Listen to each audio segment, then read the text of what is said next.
So the Jeff. So the Jer.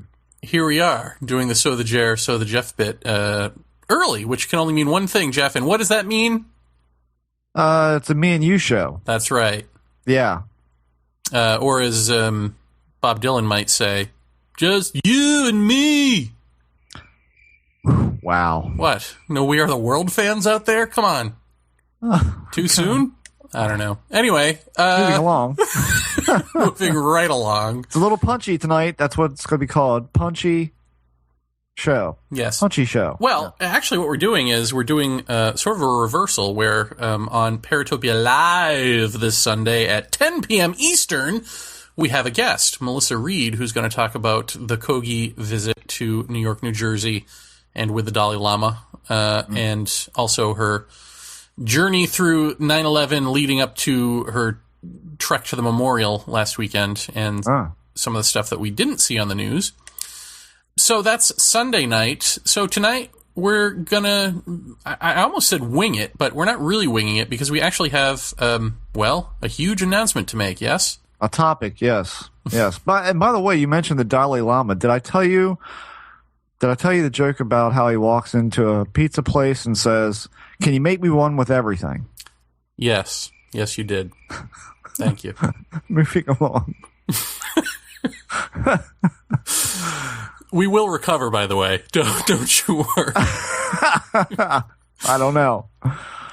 All right. So, with that bit of unpleasantness out of the way. Oh, thanks. What? No. Jeff and I have decided to, really at Jeff's behest, take on a little project, which we are calling, Jeff, go ahead, Project Core. That is correct. Where we will basically be examining testimony of all sorts of paranormal activities for connective tissue. But also, in the event that some of what we receive is obviously mentally ill or a hoax or something like that, we'd also like to examine that data to see what the connective tissues are, and also ask people outside of ufology to write fiction stories of what they believe, say, a Bigfoot encounter would be, a haunting would be, a UFO event would be, to see, just to compare and contrast that to a real account. Yeah. That's not going to be that difficult considering most of this paranormal stuff now is in major media, and so it should stand to reason everyone knows the typical scenario, which I think is largely what we're going to get. Unless we get really amazing writers who can make up fiction and come up with new ideas that no one's ever heard of before. So that'll be an interesting little exercise on its own. Yes. So it's going to be a long-term project. We're aiming to start this thing October 1st. And by that, I guess we mean we'll have a questionnaire that you would have to fill out that'll be relatively short, about 25 questions. And then we want your story. And it will be all anonymous. You'll get a case number. You won't have to give your info or anything like that. And we're going to run this thing for 10 months. And at the end of the 10 months, we're going to look at all the different testimonies we have, and we're going to sift through the data. And we're going to do this and also formulate the questions with Tyler Kokjohn, who you know from the show, and a colleague of his, Dr. Kimball Cooper, who is a professor of biomedical sciences at Midwestern University, where he teaches evidence-based medicine and epidemiology to medical physician assistant and biomedical sciences graduate students. And yes, folks, I'm reading. That's right, yeah. But one of the things that he's really good at is statistics. So, we'll see what comes of this. We also want to get on board a psychologist. Yes. So we haven't nailed that down yet, but I've put out the feelers for psychologists who won't just say, yeah, you're all crazy, but someone who could actually look at these things and go, yeah, that sounds like this, that sounds like that. And Tyler has already come up with some interesting questions, so some of them are going to be medical, but that isn't to say we're looking for a medical reason behind any of this. It's just that we're taking the best questions that all of us come up with, that make the most sense to ask, and then, boom, give us the story. And we're not going to keep anything as outlier data, we're going to look at everything. So I think this is the first time something this broad has been done. I have received no indication from anyone that this has been done before, but, maybe I'm wrong. But even if it has, someone bring it to our attention, and when we're done with this, we could even compare it to whatever the results are of those previous studies. Yeah, I think it's got to be a little emphasized that what we're doing is not, at least from Jeremy and myself, it's not from our perspective any kind of targeted examination of anything. This is a very broad net, which I think is where we have to start. I mean, we've all read and heard about, hypnotically retrieved stuff, which, by the way, we're asking people essentially, give us what you remember consciously. If you've had hypnotic regression done, we don't want that part included in what you write down for us. We're not saying that's outlier data. We're saying basically that testimony, by virtue of what we've uncovered on this show, doesn't really hold up. We want your conscious recall, not the stuff you recover through hypnosis or anything like that.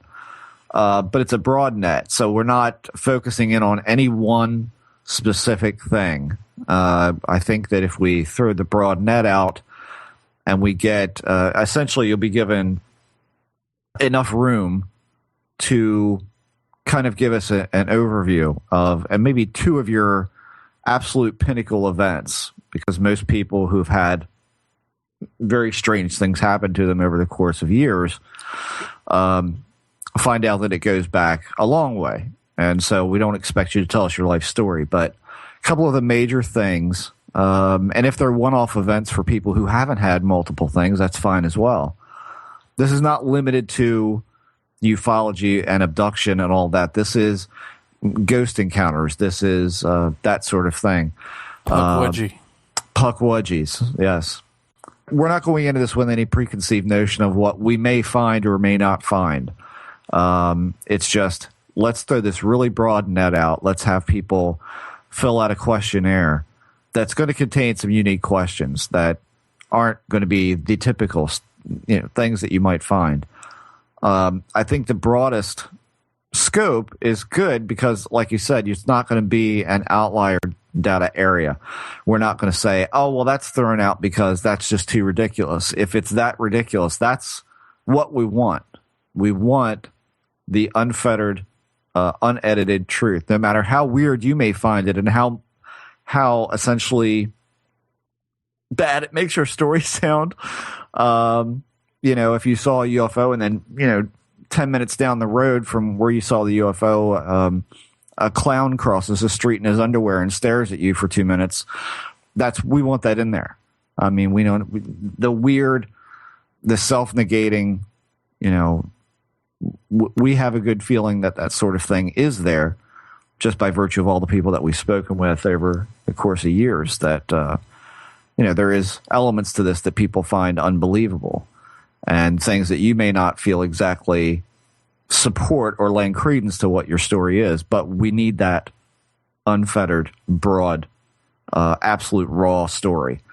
And no, I don't think that's been done yet.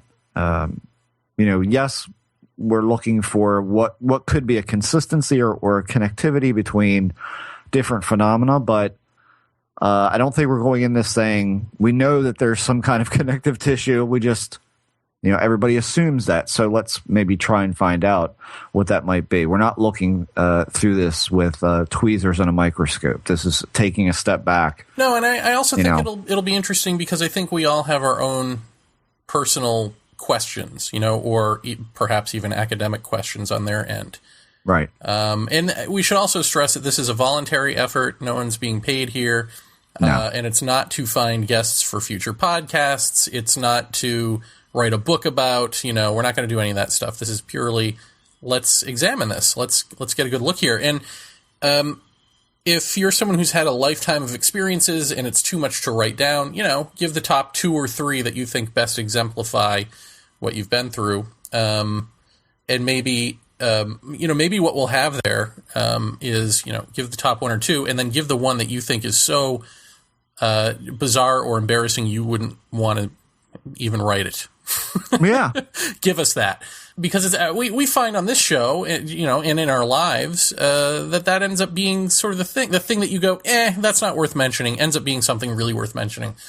And if you've been on the show or you've called into Paratopia Live or any of that, I mean, feel free to, please write down your stuff and submit it. Don't feel like you're being redundant. We'd love to have your story as data. And as I said, all of this will be anonymous, and we'll only pass it around between ourselves. Well, yeah, and your name is not going to be, as someone who's writing this up and filling out the questionnaire, there isn't going to be a space for you to enter your email or your name. This is strictly collection of stuff that has no name attached to it. And a lot of people might say, well, that doesn't seem right. If you don't have a name, that the data is not as strong, if you don't have someone attached to it. But ultimately, we're out to gather as much as possible, and I'm sure there's a lot of people out there who wouldn't want their name associated with this. And the other thing is to keep it, essentially for us, kind of a blind thing. Like, we're just amassing, essentially, reports. We don't want in this, and this is going to be all contained on the website when it's done, essentially, we don't want your editorializing of the thing. We want the absolute facts of what you recount from this experience. We don't want you to say, well, I think it was this, or nothing like, we don't want any what you think about it or what you think it is or anything like that. We want the actual core of the story. I think there's a lot of conjecture and stuff that this stuff makes you think. So you're going to want to expound on that. But at the end, if you say something about how you feel about it, that's fine. But we want to keep that to an absolute minimum because we're looking at what happened to you or what you saw or what you experienced, whether it be psychic phenomena, a ghost, UFOs, abduction, that sort of thing. That's fine. But there's going to be essentially radio button questions on there where you'll just say yes or no. And those yes or no questions we're going to keep to the cuff right now. Not only because we haven't figured all of them out yet, but because I think that it's good to go into that a little blind. None of those questions are going to confirm or deny your story. And I kind of get that a lot when a couple of my routine questions a bit about ancestry. People who listen to this show for any length of time know this. I say, what is your ancestry? Have you ever had any kind of involvement within occult practice or what society might call an occult practice? Or what is your history with psychedelics? What is your relationship to altered states? That sort of thing. Which immediately people go, oh, so you think I was on drugs? And that's not my reason for asking that. So there may be more than a few questions on there that ask in that direction. But nothing is going to negate what your story is. Tyler's come up with a couple questions that, at least from my perspective, seem like very innocuous questions and almost ask, like, why would that matter?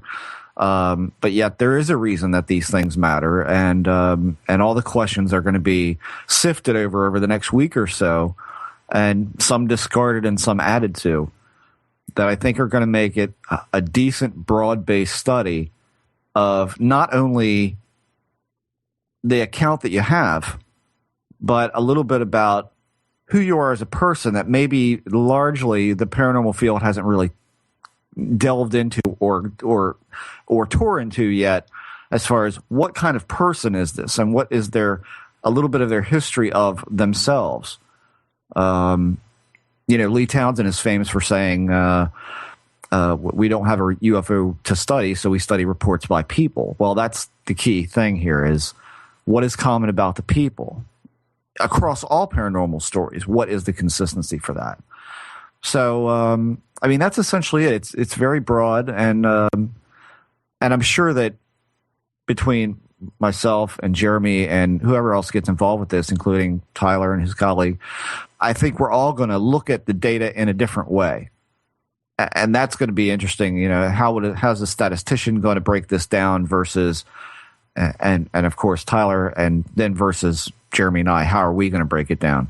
So that's going to be an interesting dynamic when we all get done, is to independently review this stuff and then say, what do you see out of this data? And this will not be a closed door.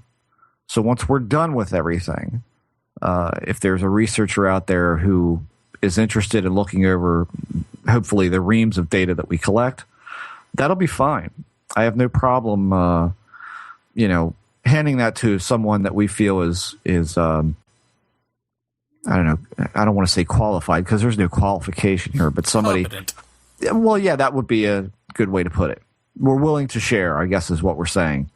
And it's, I think, by and large, it's very transparent. I mean, like Jeremy said, this is not about writing a book or making money or anything like this. It's a completely volunteer effort, and everybody's donating their time and effort to go through this stuff. So we're going to be trying to promote this as widely as possible. So every listener that knows about this, if you visit some forum that we don't know about, or you are on a discussion group that we don't frequent, we'll have a little link when this project goes live in the next couple of weeks. And we just ask that you pass that around as much as you can because we're looking to throw a broad net. So that's really it. And I think, we've been talking a lot about how do we approach this some different ways, and God knows, I got to thinking we've got a lot of people listening to this show, and I think that after Kelly's episode, that was kind of when I said, it doesn't make sense that there's a lot of people out there listening to this program like her, and it's high time that we heard what a person is or who a person is who experiences not only, alien quote unquote stuff, but ghost phenomena or where does a pukwudgie fit in? I don't know. But it's high time that we took a step back and said, let's throw a net and see what we can pull in. And then after these 10 months are over and we go through our thing and everybody kind of parses it out differently, we step back and we look at that. Okay, where are we at now? What do we see with this? And then maybe it's time to throw the net again and do another 10 months. I mean, this could be an ongoing thing for us because I told Jeremy, I said, just by virtue of where we are in the world right now, what's going on around us, there's a lot of weirdness going on politically, economically, socially. In a year's time, how is that landscape going to change? Will it get worse or better? And then versus that, what will paranormal accounts be like in times of a different climate all the way around? That could be an interesting thing to look at. So this will be an ongoing thing, but I think I'd like to get a parapsychologist that we feel is scientific enough or stringent enough to go over this as well and tell us what they see in that. A psychologist, we've got, good people involved so far, but I've thrown out too as well for a psychologist because I think it's an important thing to look at. So yeah, I guess that's essentially the project that we want to undertake. And so by October 1st, we're going to have a page put up, and we'll start throwing that link out. We'll start throwing that place out and saying, go fill it out. I mean, where does one start? Hopefully not by sticking your head too far in the bucket that you can't see what's at the bottom. Stepping back and looking at core stories, I think is where you go. And so that's what we're going to try and do. If you record audio for any purpose, chances are you want it to be heard. You want to attract the largest audience possible who can hear your message. That's where we come in. We're cyberears.com, a revolutionary internet service that will host your audio files and help you promote and track its popularity. Considering hosting a podcast to the world? We have all the automated tools to make the process as simple and easy as it can be. No technical mumbo-jumbo to work out. CyberEars.com does all the work for you. You record it, we take care of the rest. So don't delay. Go to CyberEars.com today and register for a free trial account. Upload your audio files and get heard. With cyberears.com, it's your audio on your terms. Hello, this is Raymond Moody, and you are listening to Paratopia. Thank you. Perfect.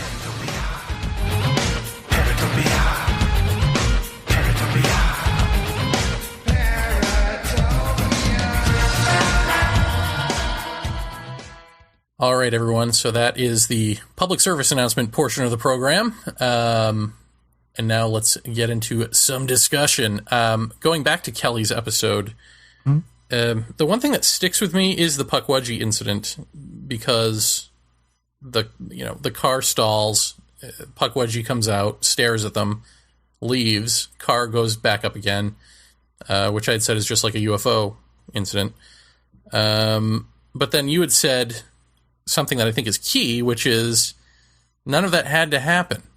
Right. This guy could have crossed the road at any time. Sure. Why did he come out when the car was there? And it's the same thing with the UFO. Now, of course, I think her answer might be that they had summoned it, right? Right. Through the power of intention, Right. Talking about this, wanting to see it, scaring themselves, all of that. So if that's true, then we've talked about the power of intention in terms of UFO stuff, but I mean, is that sort of proof of that? I mean, if everything else holds, the car stalls, the thing happens, the car comes back up again. I mean, if that is a complete parallel to the UFO phenomenon, then is the other also a complete parallel to the UFO phenomenon? That's a good question. I don't know. I mean, hopefully this project might speak to that a little bit. I don't want to put expectations on what someone should fill out. If they don't have that sort of thing, then they don't have it. It certainly stands to reason that that there's something to that. But then again, at the same time, if you want to use a Hansenism, she was leading something in the way of life that was anti-structural. And I don't think marginal, but I definitely think she was in between states, it seemed, a good bit of her life with moving. However, at that point, she said things had they had settled in to where they were. I don't know. That seems like a strange town with the barricading of the cemetery, which I thought was kind of, zombie apocalypse-ish. I thought that was a little strange. But, you wonder, was it their mention of, maybe we'll see the hermit? Or do you think it could be more in line with there's people in town that to them this is more than a local legend, and so it becomes something they know, and so when a lot of people speak to that, does that make something happen, or does that manifest something? Let's stick with that then. So if that is possible, what is it that they're actually seeing? A sort of phantasmagorical 3D modeling of fear? I mean, is it real unto itself? Is it going somewhere when it crosses the road? Well, could you hit it with a rock? I mean, could you have gotten out of the car with the testicular fortitude enough to chase it down and tackle it? What would have happened? This is always the thing. Well, if there was an alien in your house and you squeezed it between the eyes and it fell apart, then where's the pieces? The question is, would it have held together? Would it have been there? Would you have gone through it? I mean, these are things we can't answer. It's experiential, and that's how you have to kind of couch it and say that's what it is. But how real is real? Did they all three experience exactly the same thing? This is something that I didn't ask during the interview, and I wish I had, but maybe she'll call in on Sunday night. Did they all absolutely see exactly the same thing? I've only had one experience in my life, which was being with two friends and seeing the boomerang shaped thing over my truck. This was about the time of the Hale-Bopp suicides, so that gives you a time frame. And after we saw this, I said, "Everybody shut up," because everybody immediately wanted to say, "Wow, that was amazing." Everybody shut up. We'll get back to the shop. I want everybody to sit down apart from each other and draw what you saw. And we all drew the same thing. We all drew exactly what we saw. I say, okay, that's good. Because I've had things where, you've got 5 witnesses and 3 see exactly the same thing, and the other 2 perceived it completely differently. And what do you say to that? I mean, that's something, again, it's negating itself just by virtue of everybody saw something, everybody agrees on that, but it's not exactly clear what we saw. Has anyone ever had a neutral paranormal experience where they just kind of go, yeah, I get it, that happened, and then they just go on with life? Like, or is it always something either fearful or something beckoning them to, I felt drawn to it, or I felt afraid of it? I mean, is it always these extreme reactions, or does anyone ever just go like, yeah, I saw Bigfoot, no biggie? In my experience, and that's over the past couple of decades, I've not had anyone blow it off in that way, to be real blasé about it. I've not had that. I have had people that say, yeah, I saw it. It was a one-off. It was a rare opportunity, and that's it. And when they're relating the story to you, they don't expound on how they felt about it. They just tell you, this is what I saw. Just north of me, probably back in, probably back in 99, year 2000 maybe. North of me, probably 15 or 20 minutes, there was an elderly couple who called me and said that, and I went to their house and I saw what it looked like. It was basically a dead-end road. It was one of those, what you might call a classic neighborhood that didn't have a lot of kids, and it was predominantly elderly people who had lived there for years and years. One street lamp, maybe, I don't know, 8, 9, possibly 10 houses on this road, this dead-end road. Not particularly in the middle of nowhere. This was not a rural area. It was suburbia. And the man came out to take the trash out kind of late before he went to bed, and he saw a black object towards the end of the street. I'd say about halfway, the street lamp was halfway between himself and this object, and then this object lit up. He said not particularly bright, not particularly over dramatic, but then he saw this thing essentially stand on its end, and it was triangular. It was multicolored, and it seemed to be putting on quite a show for him, as he put it. And this was all real matter-of-factly to him. And I said, have you ever seen anything like this before? He goes, no, but I feel really lucky to have seen such a rare thing. I said, what do you think it was doing there? He says, well, I don't have any idea. But I know what I saw, and that's what I saw. And I called my wife, and when we ran back out, it was, in fact, still there, and she got to see it. And then the whole thing vanished right before our eyes. I mean, the darkness of this object, the lights, everything, just gone. And that was it. And I'd never heard back from them again. You're always going to question, has this person had a lifetime of these things? And it just doesn't want to get into that, or doesn't want to poke around it. My mom's a great example of that. She's had some very weird experiences, but she doesn't poke them. She doesn't really attribute a whole lot of meaning to them. Most of her stuff has been, I would say, falls into the ghost category or phantom people category. And she doesn't really attach any deep meaning. She just says, yeah, that happened, but life goes on. That's not something I can focus a lot of attention on. So yeah, there are people like that out there. Because you always hear people say, if aliens were to land today, I wouldn't care. It wouldn't matter. Or I'd love to be abducted, or, that sort of thing. Oh, yeah. Either of those. And I'm just wondering if anyone ever follows through on that lack of emotion. Doesn't seem like they really do.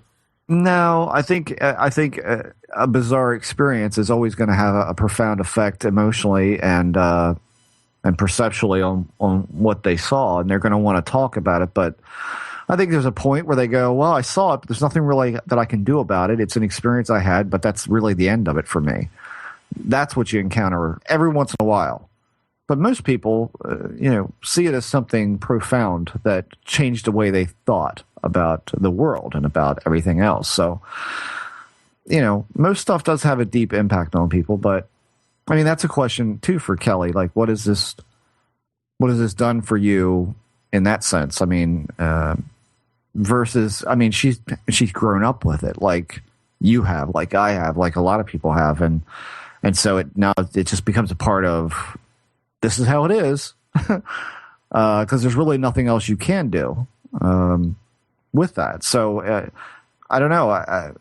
I got to say, for most people that I spoke with over the years, for some people it was complete upheaval, which they found to be extraordinarily uncomfortable with their perception of the world. So it was paradigm shattering. You always hear that term in this. So for some people it is, and it's debilitating in that sense too, because it depends on how you approach it or how you feel that it applies to you. Paranoia, that sort of thing sets in. And for some people, it's just, well, this is another facet of life, and I'm not going to dwell on it, but I saw what I saw, and end of story. Isn't that the broader sense of what the paranormal is? Everyone kind of fits their story into what they've already heard, like nature building upon what it's already achieved. Everybody just tries to go to the paranormal venue or arena and say, well, yeah, my experience would fit into, like, I saw a ghost. That's what that was. I saw a ghost. You know, where do you fit a puckwudgie? A mythical creature, you know, a Bigfoot thing, a manifestation of something, a gnome, an elf. I mean, where does that fit? There's not, some things there's not a good spot to shove that into. So I don't know. I mean, do we have any, I don't know, evidence that illustrates one way or the other whether these things are manifestations from us in some weird way, or beings from another dimension? I mean, is there anything that can say which way that falls? I mean, outside of the intention thing, I mean, that to me would be a clue. That's interesting. Yeah, I mean, I find that interesting, and I also find the whole between thing. I mean, the whole nature of upheaval, chaos, change, all of that sort of thing. When George first brought this to our attention, I think we were confused as to what even the trickster theory meant. And now having that, you know, in hand and actually putting that into practice, as we have so many times now, not only on this show, but just in our own discussions with other people, we definitely see there's something to that. Again, why is not a productive question to ask, but as I said to you last night on the phone, we only got so much time on the planet to do this, and so at some point we have to ask why. And you're asking about a very specific point in that, the point of origin, like, do we have anything that says it's this or it's that? And the answer is no, we don't. If we did, then we'd have a cohesive direction in which to prod and poke. Well, I wonder if that type of thing is something that because, you know, your initial thinking on this has to be nuts and bolts. I mean, you have to look at Bigfoot, a UFO, anything, and go, that represents a tangible, you know, intelligent organism, technology, whatever. Sure. So maybe you ignore the part, or you never ask the witness, were you thinking about this stuff beforehand? You know? Right. Maybe that never even gets brought up. Right. But maybe, you know, maybe that should be one of the questions on our thing. But yeah. There you go. There's one of your questions, folks. But I just wonder if you went back and that did come up, you know, how many times does that come up? I was really into UFOs before I saw a UFO. I'd always wanted to see one, and wow, there it was, you know, versus, oh, I don't know anything about this stuff. Because even the people who say I never knew anything about this stuff, I mean, I've read books where they claim that, and then like two sentences or 2 pages later, you know, talking about that they did. Right. I mean, I've read this in books, so I find it hard to believe that anyone past 1940 something had never heard of a UFO. Right. I mean, it was all over sci-fi. It was all over everything. Mm-hmm. Well, I mean, that becomes a problem with data collection too, because if you're looking like you say, people know the standard stories because that's what people have been exposed to. You, me, a lot of other people know, well, there's more to that than has been laid on the eyes. And unfortunately, I think, you know, and this is no dig at any one particular person, but the research community at large, I think, at least in ufology, let's kind of put that caveat on there, hasn't, as a whole, I don't know, it's kind of approached this from a certain angle, and that's the angle that they're kind of roped into. And there's a lot of cases that have come and gone, and there's a lot of witnesses now. I mean, we have to face, facts here. I mean, no one lives forever, and a lot of cases that have come and gone, people have passed away, and we're no longer able to ask the questions that now we're coming to and saying, wow, wouldn't it be great to say, ask Carla Turner this? We can't do that anymore. Wouldn't it be nice to ask Jesse Marcel this question? We can't do that anymore. So what we're looking at and what you've got now is data that's been handed down from generation to generation now, that's kind of all approached it from the same way. And that's built the mythology of what we're looking at. That is the questions that no one has asked are things like what you're saying. Do we have any solid evidence of this, that, or the other? It's been approached from a very narrow way, unless you're Jacques Vallée or unless you're George Hansen or somebody like that. Then it's broadened out. But I would dare to say that their perspective and their different focuses and their different options and alternate explanations are definitely not the norm, which is unfortunate that doesn't fall into a larger category of what people or how people approach this. They approach it from a ghost is a dead person, UFOs are extraterrestrials or ultra-terrestrials, Bigfoot is a cryptid that is that eats, sleeps, and shits in the woods. Do we know any of that? I don't think that we know any of that as absolute fact. So, when you get back to your question of do we have any solid indication, or is there any other data that we haven't looked at? That depends on who you talk to. I mean, depends on what someone's focus is. So I would say no, or we'd have a more solid direction in this, and we don't. The end. Well, this week, Jeremy, we lost, speaking of not being able to ask certain people questions, Charles Hickson of the Pascagoula incident passed away. And that's not a case that I don't think we've ever talked about. I haven't thought about that case in years, but... You'll say Pascagoula, but not Pukwudgie. Well,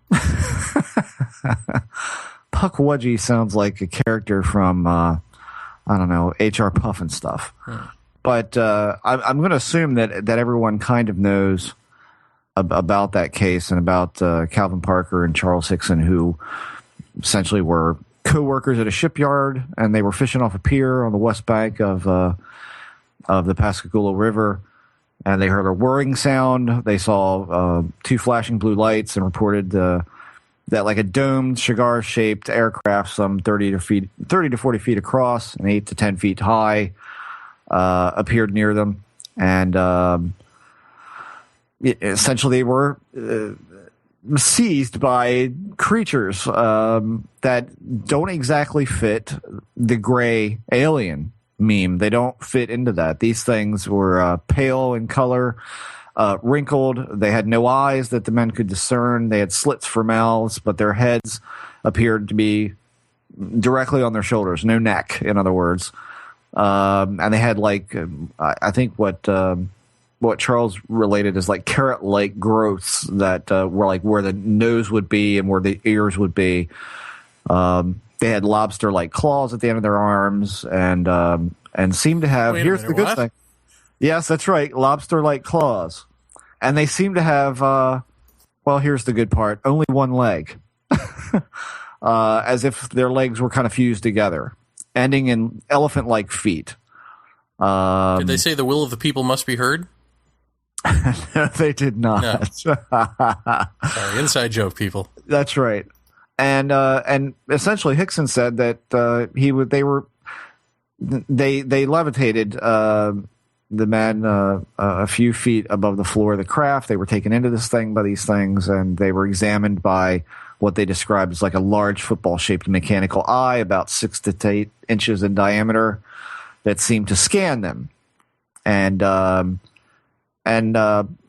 Calvin Parker, said that he really couldn't recall what had happened to him inside the craft, but later our dreaded friend hypnotic regression comes into detail, and that only offered them some hazy details. So this doesn't rely solely on the hypnotic regression. There's a lot recounted from memory as it happened, just as it happened. Like they had lunch that day, and but they were released about 20 minutes, and the creatures levitated them, as they say, with Hickson's feet dragging along the ground back to their original positions on the riverbank.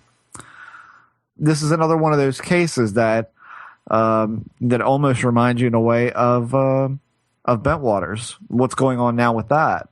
20 years after the incident, Calvin Parker's story became much more elaborate, and he confessed to lying about fainting at the sight of these beings. Claimed that later on he was in fact conscious when the creatures took him on board the craft and led him to a room at the other end of the hallway from to the left of the craft's entrance, and he claims that he was laid down on a slope table and examined by a petite, evidently female being. And though he was paralyzed, he was able to observe her sticking a needle into the underside of his penis. So one would think that might have stung a bit. And then he was, again, led back outside and posited back to his original position. So then he claimed 19 years later he'd come into contact with that same craft again, and this time he volunteered to walk on board and met with the same female being that examined his body in 1973. So, and by the way, sounds like a good case. Well, here's the other part, is that he claims she communicated in English and basically delivered a religious message to him. And she informed him that they shared the same God and the Bible was an authentic text, and et cetera, et cetera. So, but Hickson, his story never really changed. And, when I first heard about this, I read a little bit about it. I'm like, man, I don't know. This just sounds a little bit too way out. But what kind of, I don't know, made me look twice at it, I guess, is that these men, after this happened, they went to the police. They went to Jackson County Sheriff's Department. And Parker, who was particularly shook up, he just kept saying he wanted to see a doctor. And there's a interrogation tape. Essentially, they put these two guys in a room together. And my recollection of how this went was that the policeman didn't really believe them. Thought they were faking it, and so they put him in a room alone. And unbeknownst to the men, they had a recorder going in that room that they didn't know about. And they figured, we put these two together, they're going to talk about what a fast one they're pulling. And in fact, what they got on that tape was a hell of a lot different from that. It was more of these two men going, I don't believe this. I can't, this is crazy. I've got to get out of here. I've got to go home. I've got to see a doctor. People, them saying to each other, people are never going to believe us. They're never going to believe us. And then them saying to each other, well, they better start. And, because this happened. And, did you see how that door just shot up and these things came out? I mean, I can't believe this. I can't believe this. And, I remember that the one thing that, I think it was, Charlie had said was, his arms just froze up and he couldn't move. Then he said, I felt like I stepped on a goddamn rattlesnake. It was just that kind of mind-numbing fear. And,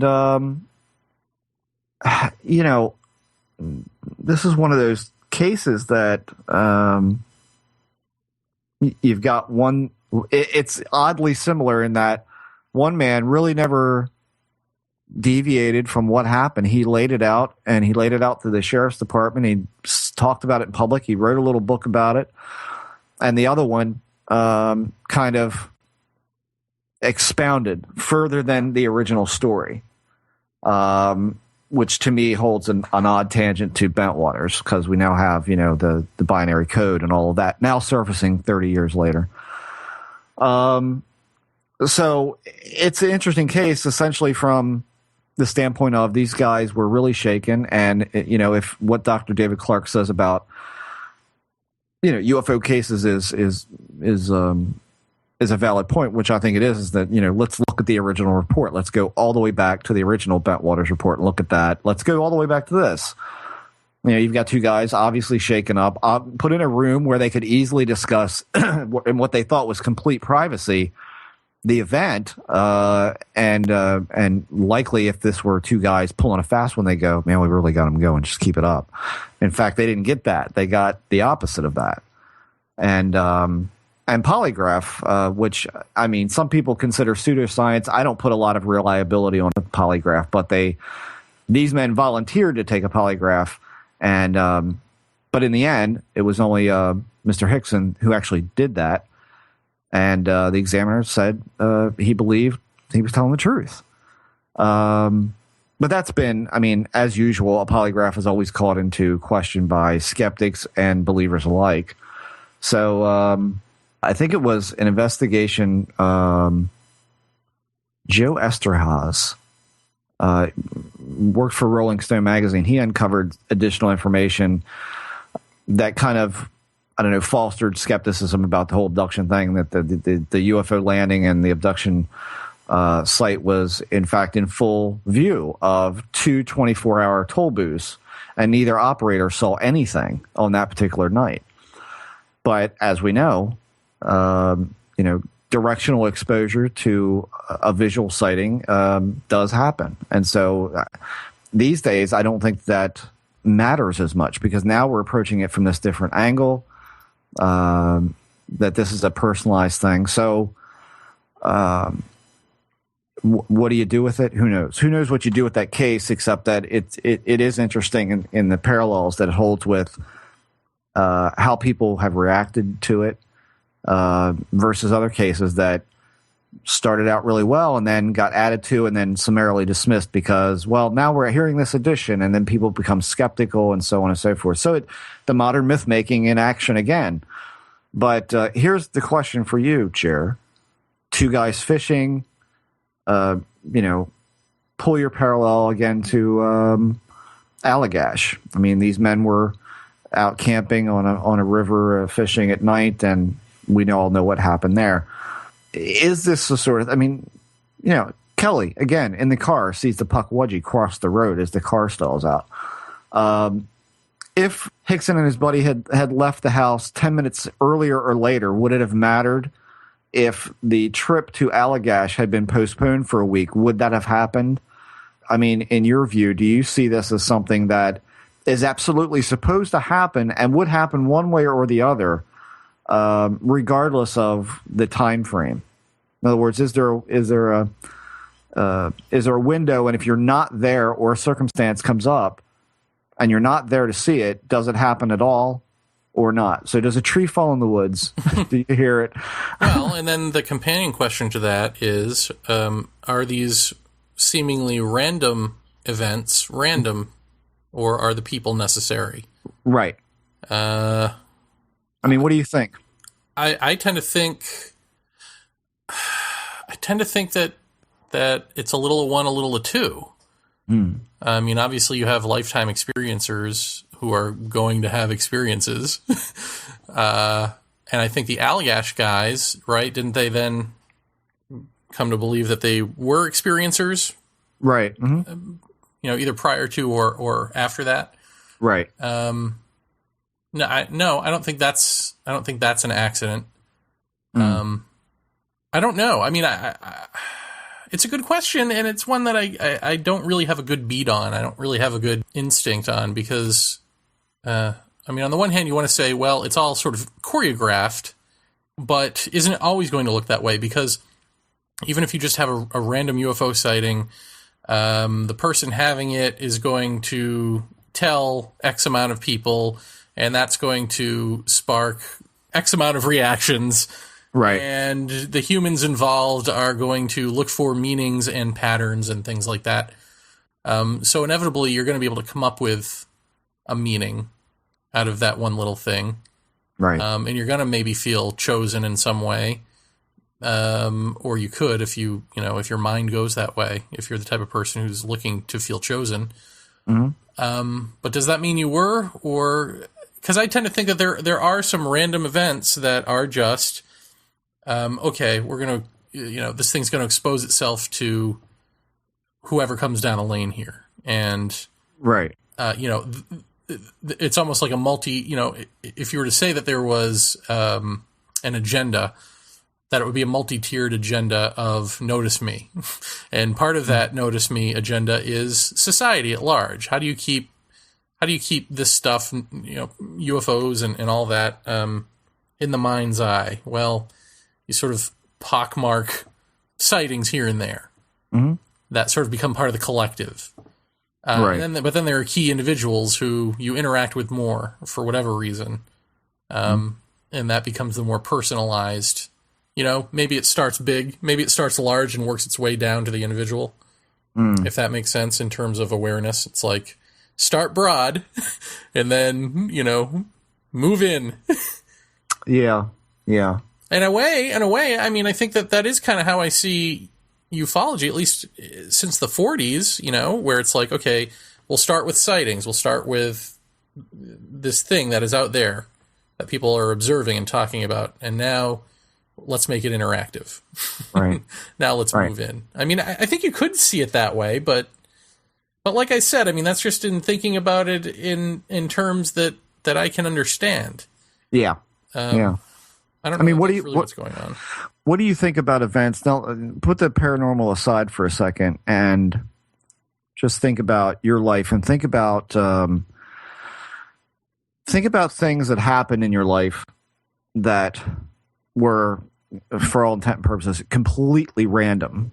That, again, had you left the house 10 minutes earlier or later, you wouldn't have encountered this particular person or event or whatever. But because you did, and you did see it, or you did experience something completely random, and again, non-paranormal sense here, that completely changed the way that you either interact with people or the way you perceive the world being. I think anything with me that I can think of has been there to see. Really? Okay. There to see. I mean, even thinking about I was thinking about it today. The fact that I've always said, well, I've never seen a ghost. But then I go back to, well, what the hell was that thing I saw? I think we've talked about on the show where I was in my mom's room on her bed, and I just happened to I think sit up and look out. The kitchen door was open, and it was just the screen door that was closed. And there was what looked to be a vagrant, a dirty-looking white dude, kind of bald with a brown beard and, wearing denim. But I had always thought googly eyes, meaning his eyes were just sort of moving every which way in his head. Reaching for the door handle, and I screamed and shut my eyes and opened them, and he was gone. And went out there, and there was nobody there. There was no trace of anything. There was no sound. I mean, that was clearly, A, something for me to see. Right. But B, I've never even considered it a ghost, And I wonder if we didn't have ghost lore, what would that be? Yeah. I mean, what is that? What is that Yeah. except a ghost, except it doesn't make sense that it is a ghost? Yeah. I mean, I don't even think that house, that apartment building has been around long enough for there to be a ghost on the property or something. Be haunted, yeah. Yeah. So I don't know what that is, but that was clearly, look at this. And I guess I've always sort of thought, especially with the spiritual stuff of recent times, recent years, that I'm given enough to taste. You know what I mean? It's like, here, have a taste of this, have a taste of this. Now you'll know what's real. Huh. Now you'll have a better handle on separating the bullshit from the reality. Okay. And I don't know if that translates backwards into my UFO stuff, but the more I think about it, the more I wonder, So I don't know. I definitely, like I've said before, I think that first UFO sighting that I had was planned, was a staged event. Yeah. It certainly felt controlled. And everything else has sort of felt staged and controlled, or else why would it be happening with me? Why not anyone else? What about stuff outside of a paranormal framework? What about just something like, have you ever been mugged? No. Never been robbed? You mean just like you learn a life lesson and you go, well, that's why that happened. Yeah, yeah. I mean, have you ever had something that was just so completely random that... But that's where it gets into, are you going to create meaning out of anything? You know? I mean, I think, like, when you see a UFO that is has windows and is, you know, obviously at least presenting itself as a technology in the sky that can't possibly be there.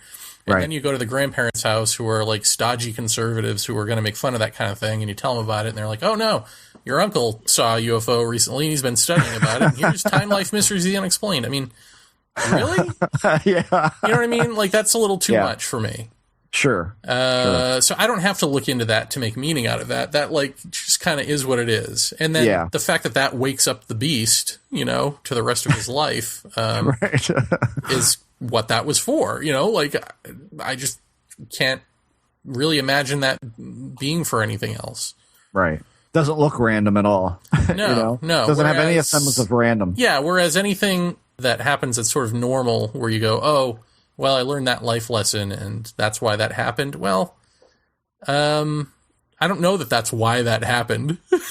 I know that's what happened, and that's the lesson I learned. But, you know, even if it feels like, well, that's why that happened, I mean, that's kind of why you want to justify it in your head. But I think it gets, you get kind of tricked in there. Like, I have friends who believe the whole you create your own reality thing, but they don't seem to be creating their own reality.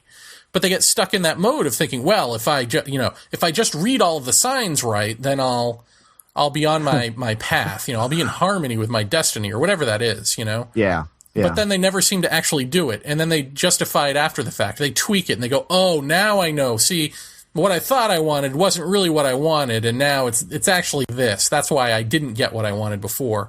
And I wouldn't have known that unless I didn't get it. But then they keep not getting it. You know what I mean? But they never rethink, like, well, gee, maybe my entire, like, outlook on life is wrong. It never comes down to that. It's always a further and further tweak. And in a way, isn't that mirrored in conspiracy theory, you know, which gets more and more outlandish because you can't quite come to that answer that you are promising yourself. Wow, did we just do a giant figure 8 on this question? Oh, yeah. Yeah. I mean, when Lee came over last night to pick up or to go over some artwork with me, he said to me, he's like, have you heard this thing about the intercontinental tunnel with the earthquake? And I said, no. It's like, well, you know, they're saying that, I think he said he was reading a message board somewhere, and someone had said, and this is just how this fits very well into what you're saying, and that it gets more and more outlandish.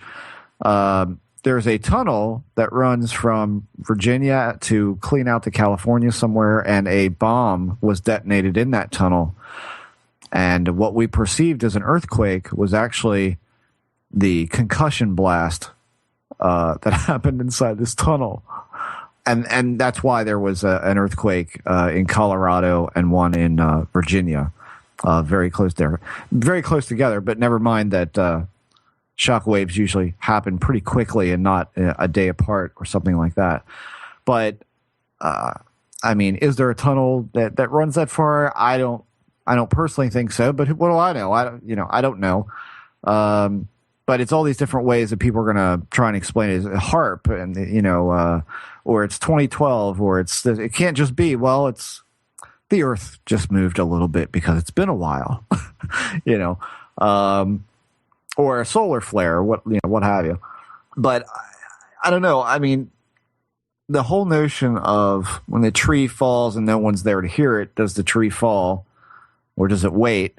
If a UFO sighting happens, is it by chance or is it meant to be seen by that person? I mean, is it meant to be seen is one question, and is it meant to be seen by that person is another. I mean, I tend to think that, I think you could make an easier case that one-offs, even the ones where it's like something chased me, something followed me, or whatever, that is, again, that could be random. That could be, it doesn't matter. Whoever's coming, let's do this. And that will be the thing that sort of keeps us in society's mind. Uh-huh. I mean, maybe. I just think that makes more sense to me than an individual is singled out to have a solitary experience of no consequence. I always would like to know, and this is not, again, I don't think this is something that has been that closely looked at, but probably should be looked at a lot closer, which is someone has an experience, I don't know, let's say the person I immediately comes to mind who has talked about what kind of person he was before an event happened is Travis Walton.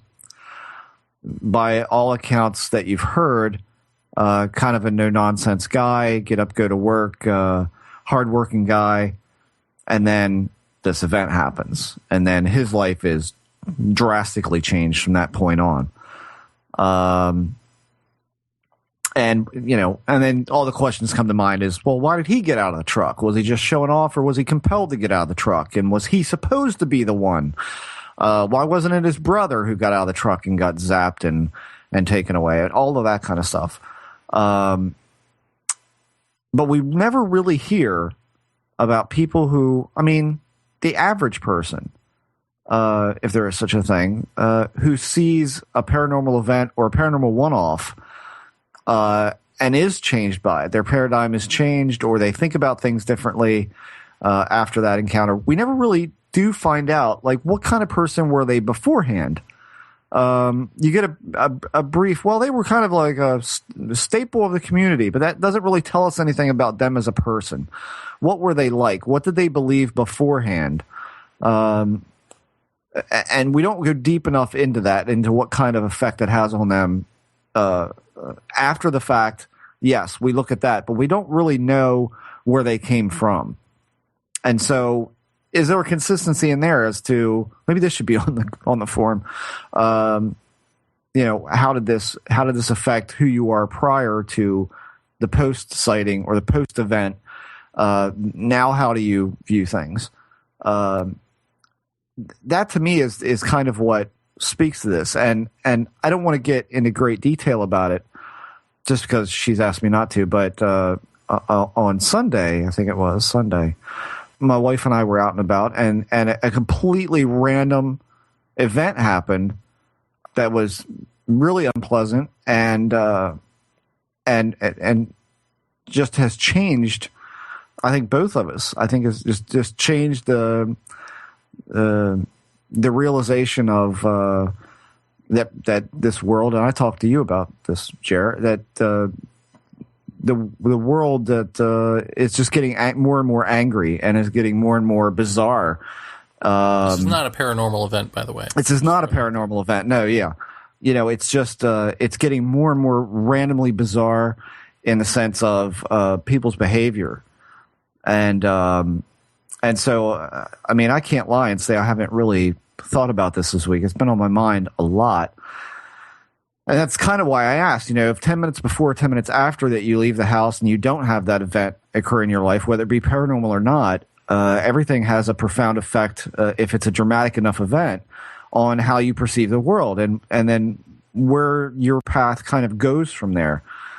And so I found myself asking this week, did that unpleasant event have to happen in order for me to realize this? And so, is there a message there, or is it just a completely random thing, and this is the way the world works? Well, it may have had to happen for you to realize X, but that doesn't mean it had to happen. You didn't even have to realize X. Right, exactly. So I don't know. I would be very curious to know, somewhat like Kelly, I think it would be hard to kind of peg what she was like before she encountered the paranormal, because it's been in her life, a lot of her life. And so she's, like she said, it's always been kind of there and matter-of-factly. But what about people like Mr. Hickson, who passed away, by the way, September 9th, 2011. He died, and by the way, never backed off the alien abduction story, despite a lot of ridicule that the guy took. So, what was he like before that event actually happened? And then how was he dramatically changed as a person afterwards? I don't know. This goes back to your question of, what do you do with it? You know, do you just blow it off and say, well, it is what it is, and that was that, and walk away, or does it really make you think about, you know, where you stand in the world, what the world means, what does reality mean? Well, it also depends on you. Like, you don't even having an experience like that doesn't mean that you have to then interpret it and even ponder it in the way that you do. Right. You know? Yeah. So I think that there's enough evidence there for me to say that, yeah, there's coincidence. There's just something happens and we make meaning accordingly. Yeah. Yeah. But and sometimes shit happens and it's choreographed. You know? Yeah. It just depends on what the situation is. I don't know. Do you think normal situations are choreographed or fated? Predestined? Something? I wonder. I wonder. You mean just daily life, normal life? In a way they are. I mean, in a way we do this, right? We set these psychological patterns that, you know, if we're self-aware enough, we break free of them. And if not, we're doomed to repeat. And the same thing with history. History repeats itself, right? Yeah. So, I mean, in that sense, certainly we see that there is that sense of us fating ourselves, you know, dooming ourselves to fail over and over again until we wake up out of it. Right. I don't know. I do question, you know, in daily life, like when you have those, and admittedly, some events in your life are extremely random and rare, and they happen, and I think they've probably happened to everyone at one time or another, and you don't know how to react to them. You can only have that. You can only lament the, well, I should have done this, or I should have done that, or I should have had the presence of mind to do this or that, and you don't. I mean, for me, at least, Sunday has made me a lot more, if I've learned any lesson from it, it's to be a lot more aware of my surroundings and a lot more, I don't know, and it's not like we were in a place that was unsafe or anything like that. It wasn't anything like that, but it's just to, I don't know, be a little more cautious. I mean, like I said, I've turned this over in my head a million times, and it seems like that was supposed to happen. That's what I walk away from. But that could just be me attaching meaning to something that's absolutely random and inexplicable. I feel like you can go too far with that thinking too, because then, sure, yeah. You know, certainly as you know, we saw at the second Culture of Contact thing where these fucking idiot speakers get up and say, you know, 9/11 was A-okay, you know, it's just what was supposed to happen, and everybody agreed to it in a past life, you know, all that sort of stuff. Oh, yeah. I think you can go a little too far in the destiny category. Sure. And even, you know, just thinking like, well, really, did something tragic have to happen for, did the village have to burn down for little Billy to learn fire bad? Or to learn a lesson about not, you know, setting fire to trees or whatever, you know what I mean? Yeah. Like, that seems a little extreme for little Billy to learn that life lesson. But, you know, little Billy might think that was exactly why that all happened. Well, now I know why I did that, you know? Right. I mean, that's too, for me, that's too self-centered.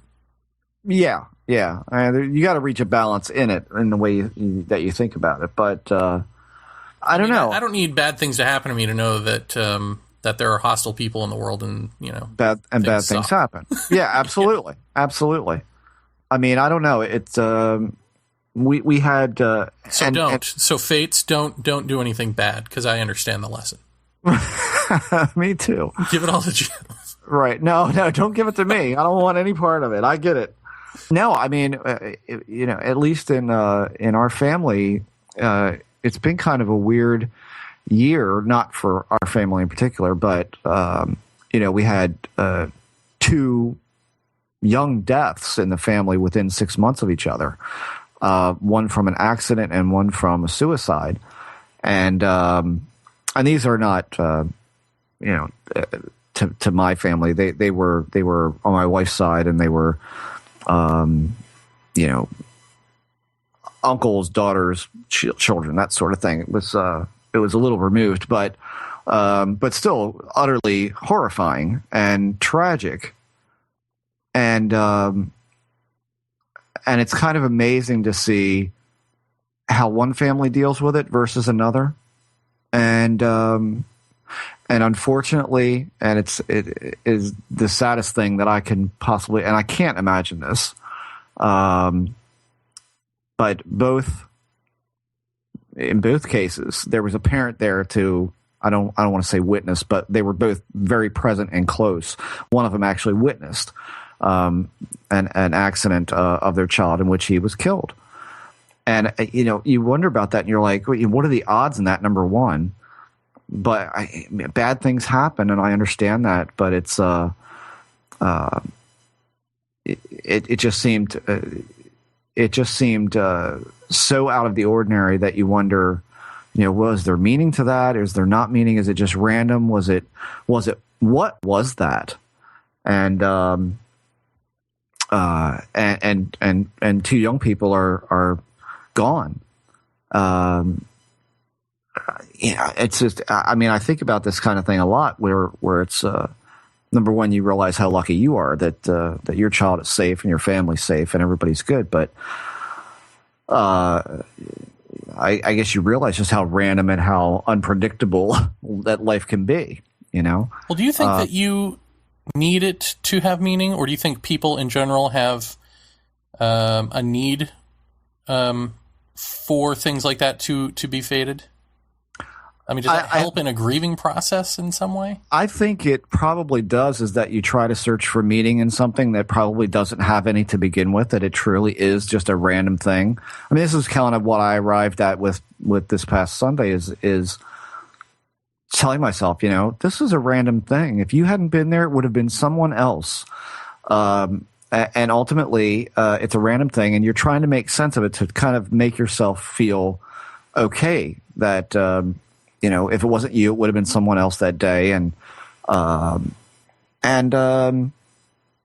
think it's part of just how you deal with, again, that notion of having no toehold on reality, including the external reality from you, that you may go somewhere and encounter someone or a situation that you are completely and utterly unprepared for. You like to think that your area and where you're going, or a bar that you go to, or a bowling alley, or whatever, a supermarket, and you think, well, I'm safe here. And the fact of the matter is that, you're not. Nowhere is quote unquote safe. Anything can and will happen at any given point in time, which is kind of how I've viewed things lately. But to get yourself kind of realigned, you say, well, there's meaning to this, and I was meant to experience this because I need to be more aware of my surroundings, or I need to stop associating with this person, or I need to drive more safely, or you could put any kind of meaning to it. It probably would be exclusively your own.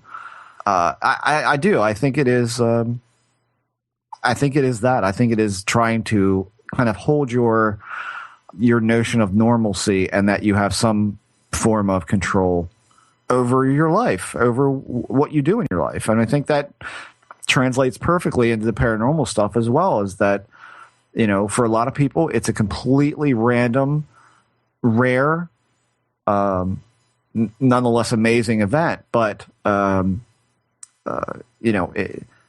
might there be no meaning at all in it? This is something Lee and I tossed around years ago. Like, is the answer to this that it's all folly? It's just something to keep us busy between life and death, or birth and death. So who knows? It certainly seems like there is more to it than that, of course, but I don't know. I think psychologically, I think you've got to feel like you're in charge of your own destiny, or you're in charge of your own path here. And the fact of the matter is that we're all kind of products of our environment and our exposure to stimuli. And wait a second. I don't think does that do that for you? I think what that does is to believe that, that tragedy was destined. It gives you comfort that there's somebody, either some intelligence or some intelligent design in the universe, that is putting tragedies for you to learn from in front of you. It gives you comfort that you're taken care of.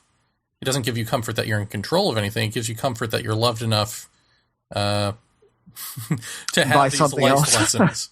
Right. And Right. so the person X didn't die in vain, and this tragedy didn't happen in vain. Oh yeah. Well, sure. Yeah. I mean, if you look at it that way, sure. Yeah. I mean, you can say that's it's all part of a bigger picture and all of that. And yeah. I mean, deaths are one thing. Then there's lesser tragedies, I suppose. And even those, I mean, like I said, that's more what I was talking about. But you can attribute meaning to any kind of event in your life that you want. Doesn't mean that's what it was. That was put there before you to do that. I mean, certainly in terms of tragic deaths and that sort of thing, we can, like you said, you can say, well, all these people agreed to this before they were born, and et cetera, et cetera. And it's just like, really? Because that's pretty far removed from, God tried to teach me a lesson, or what was it that they said at that thing that those people had brought that on, or had something like that. And, and that's where it gets to the ridiculous. See, but I think that's the only, again, getting in this loops back to sort of when your belief system gets out of hand and outlandish because there's no real end to it. I mean, to me, that is the answer to why do babies die? Oh, yeah. Babies die because they agreed to in another life to die so that mom and dad could learn about grief or whatever it is, could learn how to overcome X. Right. Really? Right. Like that to me is the likely origin of that type of thinking. Well, we've got to work our way around this whole why do babies die thing. Right. What bad things happen to old people or whatever. Right. Yeah, exactly. Yeah. I've thought for years that comes down to just the notion that you think you've got a handle on things. And I think that's for a lot of people, I think that's the big delusion that you actually have this large measure of control over your life. And you've got a measure of control. Don't let me think, I'm not trying to say that, you're just out there flitting in the wind and whatever happens, happens. I don't think it's that. You can put yourself in bad situations, but I think at one time or another, everyone that is listening to this show probably has had some random thing, whether it be paranormal or not, that was just that, completely random.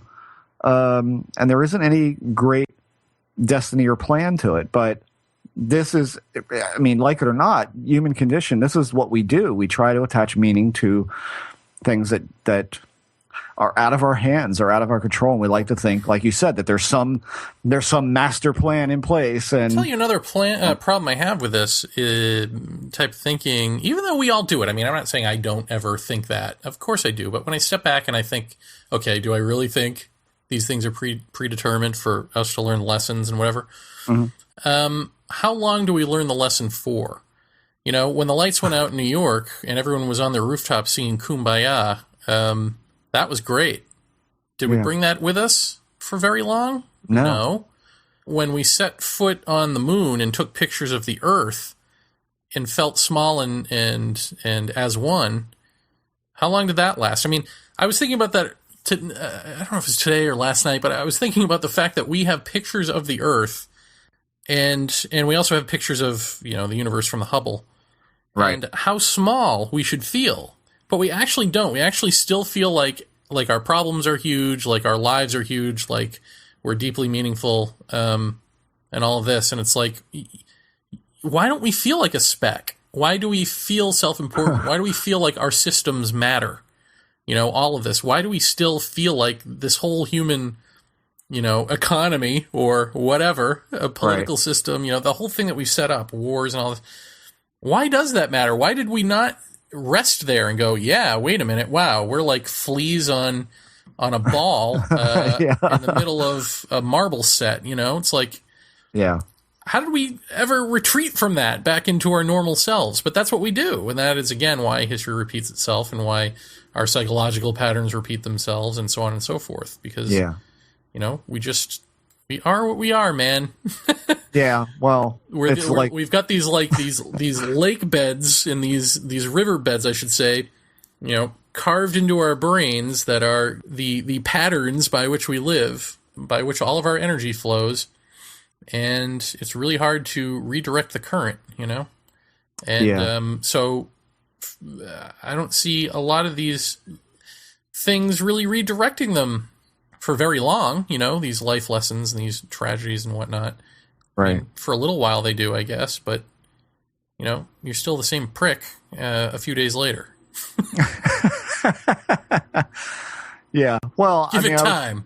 I was just reading a couple of weeks ago some quote that Edgar Mitchell had said at one point after he came back from the moon, and I can't remember it exactly, but it was something about, I wish that when I was standing on the moon that I was, taking this picture of the Earth. I wish that I could take politicians and this sort of people there and go, just look at this, you son of a bitch, and I think that's an experience that changes you permanently, I would think. But I remember what you're saying about 9/11. I mean, that was, man, I remember at work, like everyone was so solemn the day after. And then after that, it was like, you kind of, I think they said this on TV. Like, it's like, when you leave the house now, you kiss your wife goodbye and tell her you love her, because one never knows. I mean, this was like the big wake up call. This is when reality shook everyone and said, hey, guess what? You could go to work today and die, because look what happened to these people. And we should all count ourselves lucky that we come home every night. This is a reality that law enforcement, military folks face all the time, but the average Joe working a 9-to-5er maybe doesn't. And how quickly that went away, like within a couple of weeks. Everybody was just back to that same. Why do you think that is? That reality gives us this huge slap in the face, and it seems to change things for a while. And you think, wow, wouldn't it be great if it was like this all the time? Wouldn't it be great if everybody was singing "Kumbaya" on the roofs all the time in New York? But that's not what happens. Why do you think that it gravitates back when we get such a massive slap in the face that should, by all counts, wake us up? Because this goes to the larger point of what you say about when are people going to wake up and realize that we're more than this and realize this oneness. I mean, how are we ever going to get to that point when we can't even get to a point of treating each other better after a horrifying tragedy like 9/11 was? And that doesn't change things dramatically in that sense. I mean, why do you think people go back to that same machine? Because we are the machine. I mean, I think you've got these riverbeds flowing one way in your brain, and you got something that knocks the flow a different way, but then eventually the river corrects itself and goes back. Right. I don't see that it's possible. It's a hard answer to wrap my tongue around. But it's basically, in terms to compare it to the oneness thing or whatever, there's not going to be an event that can do that. I mean, this gets back to what we'd said many episodes ago, because you said, well, you foresee maybe there being something that happens that makes us do that, makes us go there. And a lot of people think that, there's going to be an event that makes societies suddenly mutate or whatever, but it's not. There is no societal thing, because this is, the society is always going to bounce back. It's always got to be an individual process or whatever, individual awakening. Right. Because otherwise you're swinging on the pendulum. I mean, the point is to get off the pendulum. What gets you off the pendulum? Mm-hmm. The ending of psychological time. What something like 9/11 does is it sort of stops things for a second, in some sense, or it swings a pendulum a different way, I should say, but it's still the pendulum, Right. It's still swinging back and forth, and so you've got the tug of the opposite on the other end, which is represented in evil leaders and things like that, forcing you into violence and so on and so forth. So I think that's the pendulum. I think all of that is the movement of the pendulum, and I think that's why we never really learn. I mean, I guess I'm answering my own bigger question that we've been talking about all along. Why do we do the things that we do and not have that meaning and have that seemingly life-altering experience carry over beyond a few days or a few weeks or a few months, it's because it's part of the pendulum, and that's what people on the pendulum do. Yeah. I think it's that simple. Well, you said, how do people not, realize that we're, a gnat on the ass of the universe and all of that? Well, and how do we not hold on to that, the oneness of looking at this globe from the Hubble or the universe or whatever? Well, it's because we're on this ball of mud and we can't get off of it to go anywhere else. So you got to make the best of it, right? You got to go with the flow. And the machine right now is churning a certain way. Like you say, with the analogy to a riverbed, yeah, it's firmly ingrained. In fact, I'd go as far as to say it's the fucking Grand Canyon. And, that little bit of water can change direction and go up on the curb a little bit, but ultimately it's going to fall back down into that because we just don't have anywhere else to go. There is no, I'm going off-world. I'm going to Venus because fuck it, it's better there. We don't have that. But even if you went off-world to Venus, it would still you would still have the same rules. The same problem. Yes. You might as well not go anywhere. Exactly. Because again, you're still the same prick. You're still just now you're living on Venus. Right. Exactly. So again, it's got to be some internal thing that happens that does this. I mean, hell, Edgar Mitchell charged me $60 for his autograph, right? Exactly. And the more you think about that, and the more, even that line you just said about politicians, it's like, I imagine that to have a giant experience like that is akin to what we go through, It's that sort of thing that nobody will really understand unless they've done it, and so few people have that. Therefore, so few people understand, but to go through it does change your world, and so a lot of this false stuff, just sort of the importance of it, sort of flecks away. It's not important. Oh yeah. And so, what is your reaction then to live in a world that considers that stuff important and holy and so on? Worships celebrity and sports figures and all that, or war. You either get angry, you really hate people, right? I mean, I imagine these are some pretty common reactions. Yeah. Or there's some internal thing that changes where you become compassionate because you understand that that's what people on the pendulum do. Yeah. They aren't people who have stepped on the moon. Yeah. Yeah. Can one person change it all? Can one person change it all? Well, the person is you. No, I mean, the thing that changes, the all that changes is you. But I don't know. I mean, to me, I guess I interpret the question, if enough people change, is there, 100th monkey sort of thing that happens? Mm-hmm. That I don't know, But can one person, like a God type, come down, a Jesus-y type, you mean? No, meaning, can one person say something or do something in the world that does, I'm not talking about something evil, I'm talking about, can someone, before, I'll put it this way, before you mentioned Krishnamurti to me, I'd never heard the name in my life.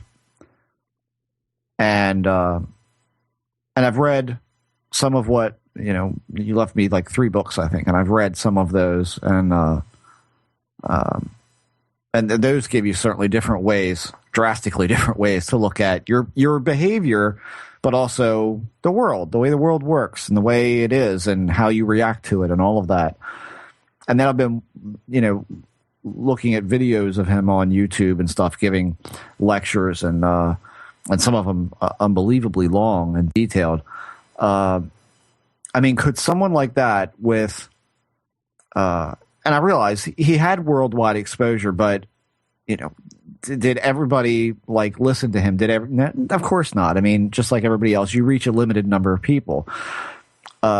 Is there someone like that can come along and articulate it so well, a bigger picture or a bigger meaning to life and existence, that it does reach just about everyone? I mean, could it be that viral? I mean, we certainly all know who the fuck Snooki is, right? So, I mean, unfortunately, we do. But I mean, that's the person that gets the attention. Yet, someone like, do I think that Snooki could even pronounce Gandhi? I mean, you just wonder, is there a person that could come along that could garner enough attention with all the right words and with all the right knowledge to make things change, to make people reassess and give up, let go, however you want to put it? Is there somebody that could do that, do you think? No. I think that the most you can hope for is that someone like that comes along and articulates it well enough that the people, a few people can get it, because I think, like, even with the Krishnamurti, what is it that happens with someone like him? People go, oh, well, he influenced this person, that person. Right. Look at all of these people he's influenced. Look at all the great he's done in the world. Even if you've never heard of him, well, these people did, and then, they went on to greatness and blah, blah, blah. But that was never the point of Krishnamurti. Right. That's the point that we want to make out of him, to still not get it. Because the problem is, even with it perfectly articulated, you still don't want to get it, because to get, the mysterious it is to be radically transformed into a completely different definition of what a human being is. And so even if you say you want that, you don't want that. So once again, I'm back to that point, So I think that even if you had a rock star who articulated it so well that even a few people got it, most people would just praise that person for the good they're doing and interpret what they're saying. Just in the same way that we interpret this oneness. I mean, anytime I talk about it, people want to make it into, well, I'm an environmentalist and I believe that we're all equal and I believe that too. And it's like, well, no. This isn't a belief. This is the experiencing the point of view of this in the way that you're experiencing the point of view of being you. Right. That's different than pontificating and thinking and emotionalizing and all that. And so, no, I think that we would naturally turn such a person into that more than not. But this might even get back to, maybe other people have talked about this. I'm sure they have, but I only know Ken Wilber's work, talking about consciousness as a pyramid scheme, where you're always going to have the base be the fundamental, the fundamentalist. It's always going to be the largest. It's always going to be the shallowest population is always going to be the largest base. And then the higher up you get, of course, the less people you have. Yeah. So is that true? I mean, is that a problem? And if it is, then this gets to my feeling of, well, in order to even have a fighting chance at some sort of enlightened culture, you have to wipe away the base. You do have to have some sort of species dieback that goes hand in hand with the spiritual enlightenment. I just don't. I just think that's got to happen. But who the hell wants to talk about that, right? Yeah, nobody. But why do you even need that? It's like getting back to Krishnamurti. You don't even need that. You just need to get it yourself. If you care enough to do it, if you care enough to take the journey into being something else, which people doing psychedelics do that to an extent, right? Yeah. But they always have the comfort of knowing that they're going to come back. Right. Well, will they come back in one piece is the question. I mean, plenty of people don't. Or an astronaut. I mean, it's like, wow, you've in a way, is, Edgar Mitchell having a giant spiritual experience out there, and you come up with all these theories why. Well, when you're away from the Earth's ionosphere or whatever, your brain mechanics aren't reliant on or in sync with the Earth, or whatever that is, all that. Right, yeah. Or maybe it's just as simple as you decided to do something that no one else has done that could kill you. Right. That is completely new territory. You've faced the unknown. You've gone to the cave. This is the hero's journey. Those first astronauts took a physical version, and probably the first physical version in modern history, of the hero's journey. Absolutely. Yeah. And when you go through that cave, you automatically become transformed. That's the nature of the cave, except that they didn't realize that they were taking a hero's journey. They thought they were just going to the moon. Right. Being explorers. Yeah. So it didn't even matter that they didn't see it that way.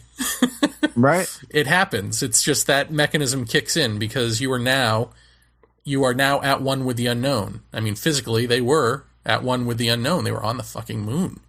Yeah. See, that's what I think people forget that is so absurd. It's like we were on that thing. We were on that big white orb in the sky we've all seen since birth, and we were there. People were there. And, that kind of thing never ceases to amaze me at all. I don't know. I guess, despite the people that think we never went there at all, which we won't even get into, but, yeah, I think it's, how much of that do you think is his experience in particular was that he took on the consciousness of an elephant looking for water? Isn't that what you told me? Yeah. So, in comparison, and it's not really a comparison, but you're a person who's experienced an extraordinary consciousness event. Yeah. When you when you hear that and you look at that, do you look at that and say that that an event like that? We've heard about the altered states, and we know what can bring those on, whether it be self-flagellation or psychedelics or drumming or whatever, or giving up or any of that kind of thing. Where do you think that his kind of fall in with that? Do you think that was just being in that situation and facing death, literally looking at you in the face at any given second? Do you think that that's the kind of thing that brings that on, or do you think that that was a experiential from being out there in space, coming back to Earth and seeing just how small we are, floating in this vastness of? Do you think it was the visual or the experience as a whole, or I think the experience as a whole, coupled with the objective. The objective piece is the experience itself, and the subjective piece is how he handles it. What does he think about it? How deeply does he ponder it? Right. And if you hear shades of what we talk about with all of this stuff, well, that's because it is. How deeply does the experiencer ponder UFOs before a UFO shows up? Yeah. These are all this, threads of a similar tapestry, I think. But yeah, no, I think the other astronauts, did they have a similar thing happen to them? Well, that was my question too. Yeah. And if they didn't, then I would immediately want to know, well, what were they thinking when this was happening? Right. Were they out there pondering the vastness and the smallness and all of this, or were they thinking like, God, I hope I get to see my wife again? Right. Love to get back on terra firma. Did Krishnamurti ever talk about paranormal events at all? No. He was very careful to just say about any of it. You want to know about these things, sort of George Hansen-esque. Why is a bad question? It's like you're asking the wrong questions first. You want to know about these other things as a means to not get there yourself. Ah, okay. So he never even said what happens. He never said. Right. Yeah, I saw that video. Do it and find out. Right on our message board. I watched that one that was on there where he never really gave what the experience was, but only here's the only way you get there. You can't get there through yoga. Yoga is just exercise. Yeah, you want the dessert, but you don't want the meal that gets you to it. Right. Yeah. I'd be curious, if he was still around. I'd be curious to find out, what he would say about things that people experience, namely, all the paranormal stuff. Like how I wonder how he would view that in asking, what is it? See, I think he would say it's silly. See, here's the thing that I think it's again another subtle point that bazillion people missed about what Krishnamurti was doing. Because when he first started off, there was paranormal stuff, right? Like, allegedly, he was having these astral plane visits to spiritual masters and being judged as to whether he was going to be the vessel for the Lord Maitreya and all this stuff. Okay. And that was the stuff that he rejected later in life.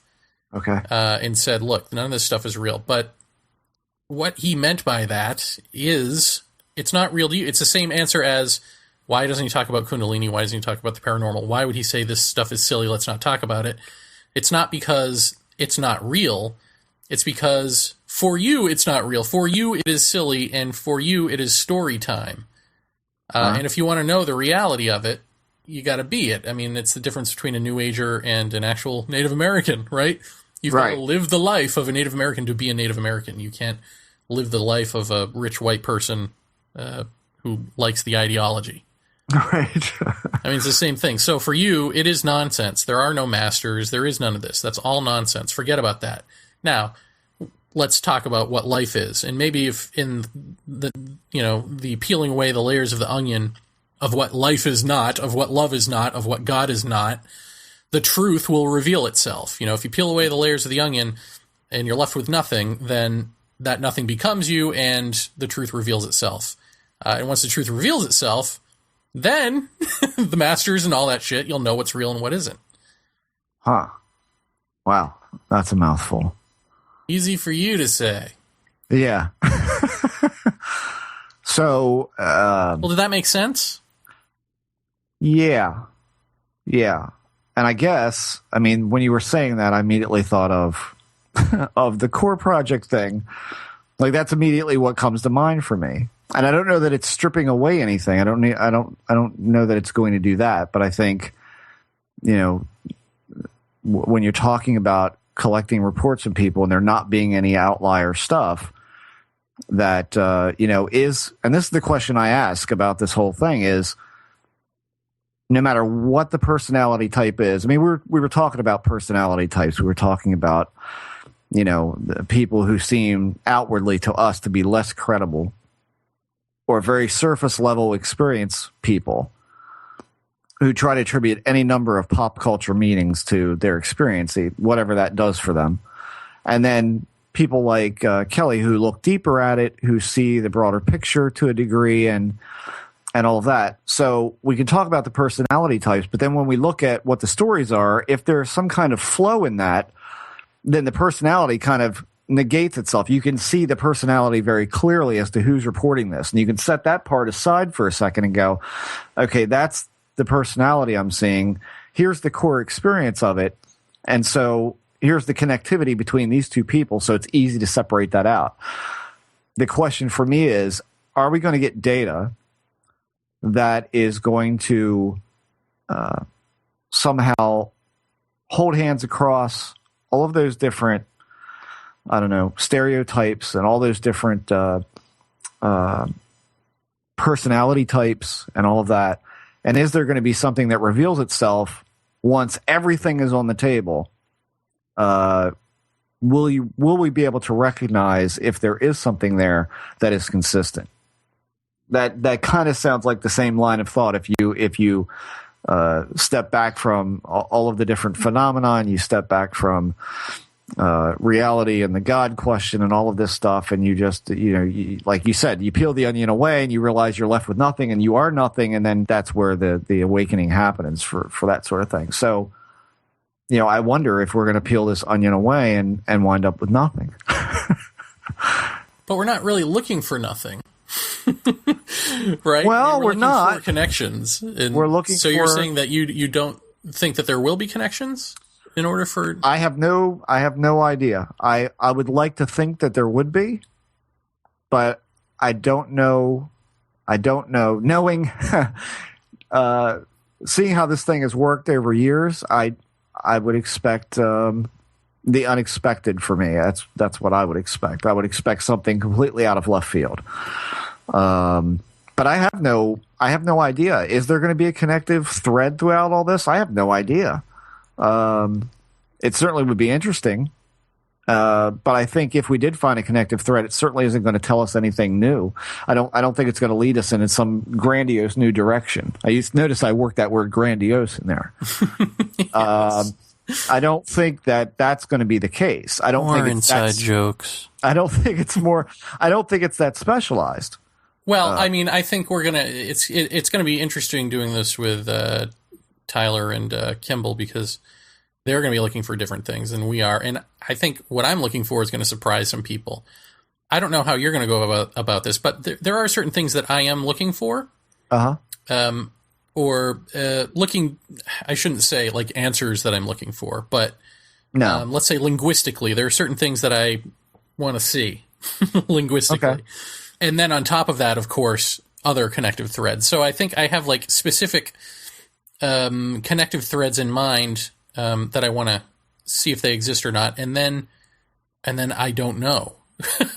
Right. You know, and then we'll see what presents itself in this magic eye picture. Yeah.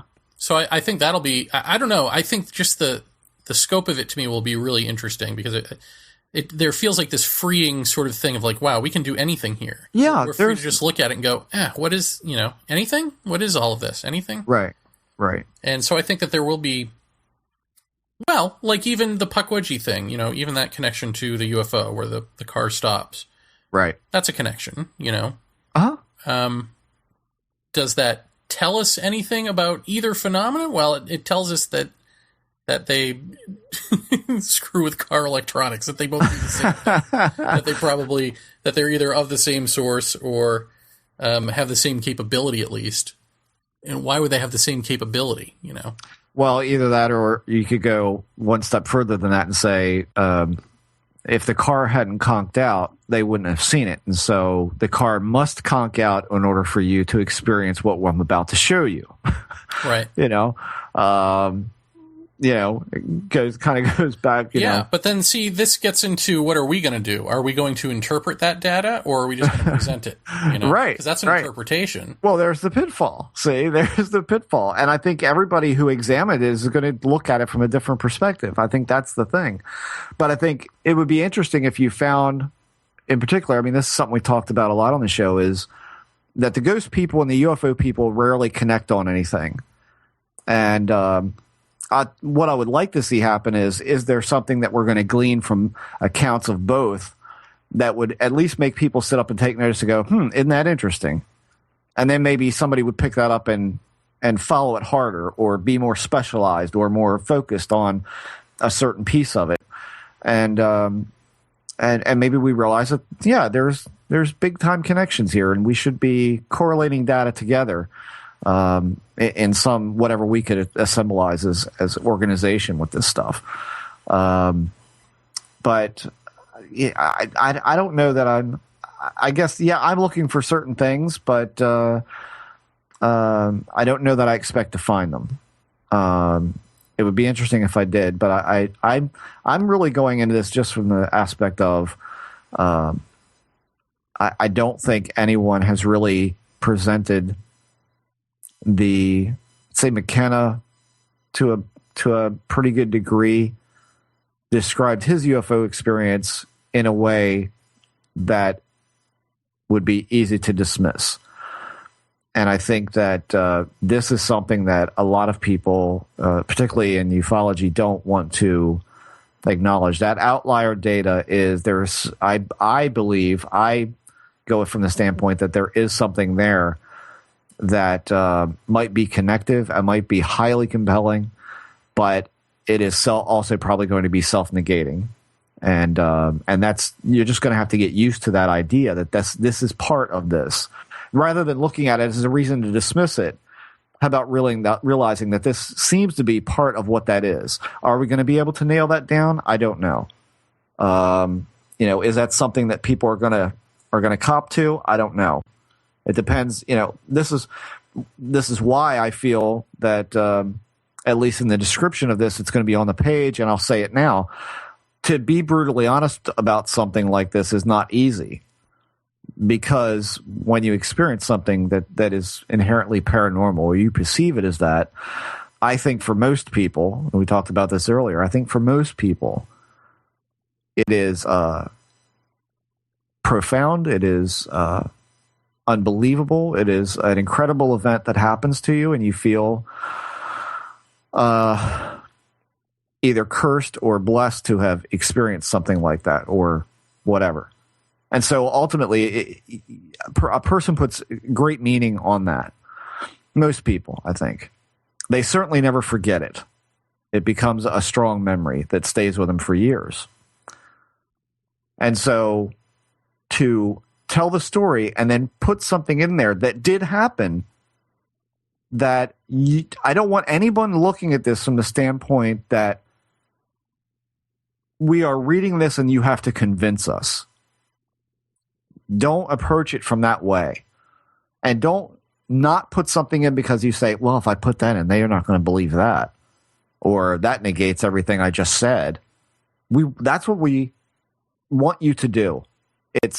There's no point in doing this if people aren't going to be 100% forthright, open, and honest about exactly what happened to the letter. That is the most, if I can stress any point about the project, that is going to be it. It has got to be naked truth of exactly what you experience, no matter how bizarre it sounds or how self-negating it becomes. We've got to know the absolute naked truth. You don't have to sell us on this thing. Just tell it like it is.